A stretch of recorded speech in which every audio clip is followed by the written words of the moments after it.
Pekan kedua Eredivisie langsung mengacak peta awal musim. AS dan Groningen sempurna, sementara Ajax dan Feyenoord sama-sama membuang keunggulan 2 gol. Dan untuk penonton Indonesia, ada cerita yang lebih menarik lagi. Setelah 2 pekan, klub 3 pemain Garuda justru menembus 4 besar. Sparta membuka pekan dengan kemenangan 3-1 di kandang Telstar. Ia mencetak gol pada menit ke-6, Thorison menggandakan keunggulan, dan Van Cruijsen menutup laga di injury time setelah Telstar sempat memperkecil lewat Sowalhia. NEC meledak di Tilburg. Tahawi membuka skor tepat sebelum turun minum, lalu Cherry, Linsen dan Sierhuis membuat skor menjadi 4-1. Nathan Choyaon menjadi starter untuk Willem II, tetapi malamnya berakhir berat. AS memberi pernyataan paling keras.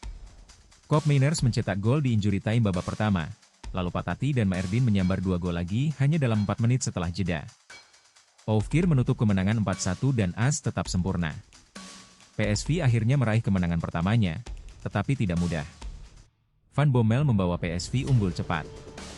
Widel menyamakan pada menit 54, sebelum Pepi langsung membalas 2 menit kemudian. 2-1, 3 poin, tetapi belum benar-benar dominan.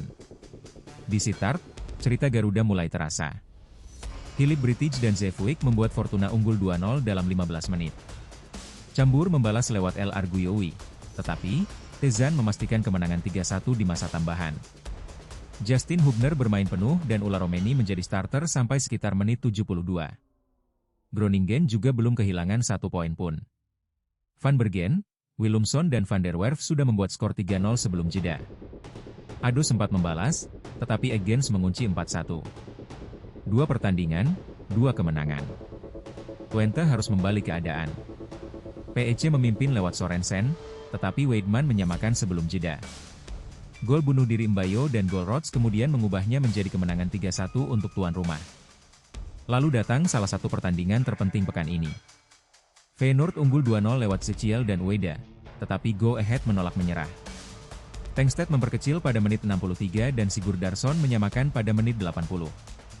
Feyenoord menembak 27 kali berbanding 14, tetapi tembakan tepat sasaran justru sama, 6-6. Dean James menjadi starter dan berada di lapangan sampai gol penyama kedudukan itu. Ajax mengulang cerita yang hampir sama. Mereka unggul 2-0 setelah own gol Klaverboer dan gol Ozane. Trensko memangkas jarak tepat sebelum turun minum, lalu Rivera menyamakan pada menit 82. Ajax kembali kehilangan 2 poin dari posisi yang seharusnya aman. Martin Paes berada di bangku cadangan, Marc-Andre ter Stegen menjadi kiper starter. Dan inilah poin Indonesia terbesar dari matchday 2. Bukan 1 gol atau 1 aksi individu, melainkan posisi klub mereka. Go Ahead Eagles milik Dean James menutup pekan di urutan ketiga.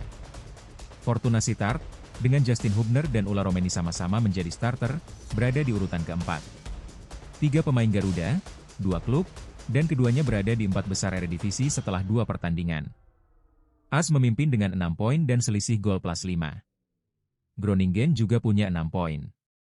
Go Ahead berada di posisi 3, Fortuna 4, lalu Ajax, PSV dan Feyenoord baru mengikuti di posisi 5-7. Memang baru 2 pekan, tetapi papan atasnya belum terlihat seperti hierarki tradisional Belanda. Perebutan top skor juga masih benar-benar rapat. Belum ada pemimpin tunggal.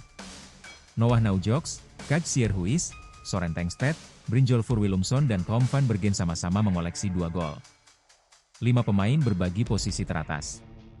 Untuk pemain Indonesia lainnya, Nathan Choyaon mendapat kesempatan starter bersama Willem II meski timnya kalah. Martin Paes belum mendapat menit bersama Ajax pada laga ini. Miliano Jonathans di Utrecht dan Mes Hilgers di Twente juga belum tampil. Jadi cerita diaspora pekan ini tetap paling kuat datang dari Dean, Justin dan Ula, bukan sekadar ada di skuad, tetapi menjadi bagian dari tim papan atas. Ujian berikutnya langsung menarik. Fortuna menjamu pemuncak klasemen AS. Go Ahead menghadapi Ado. PSV berhadapan dengan Groningen yang masih sempurna, sementara Feyenoord bertandang ke Cambur. Beberapa pertandingan ronde 3, termasuk Ajax melawan Willem II dan Twente melawan Telstar, dijadwalkan lebih belakangan karena kalender Eropa. Itu peta Eredivisie setelah matchday 2. Bukan cuma siapa yang menang, tetapi siapa yang mulai membentuk cerita musim ini, termasuk para pemain Garuda di dalamnya.